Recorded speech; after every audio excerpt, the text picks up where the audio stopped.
بسم الله الرحمن الرحيم.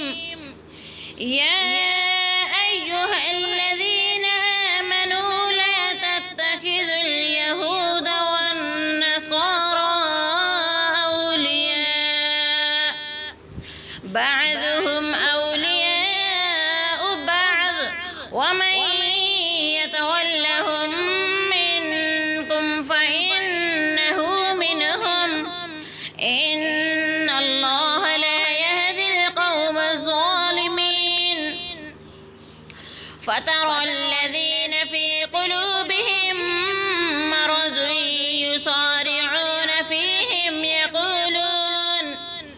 يقولون نخشى أن تصيبنا دائرة فعسى الله أن يأتي بالفتح أو أمر من عنده فيصبحوا على ما أسروا في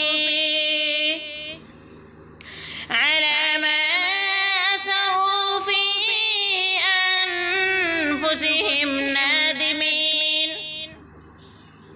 ويقول الذين آمنوا أهؤلاء الذين أقسموا بالله جهد أيمانهم إنهم لمعكم حبطت أعمالهم فأصبحوا خاسرين. يا أيها الذين آمنوا من يرتد منكم عن دينه فسوف يأتي الله بقوم يحبهم ويحبونه أذلة على المؤمنين أعزة على الكافرين يجاهدون في سبيل الله ولا يخافون لومة لائم ذلك فضل الله يؤتيه من يشاء والله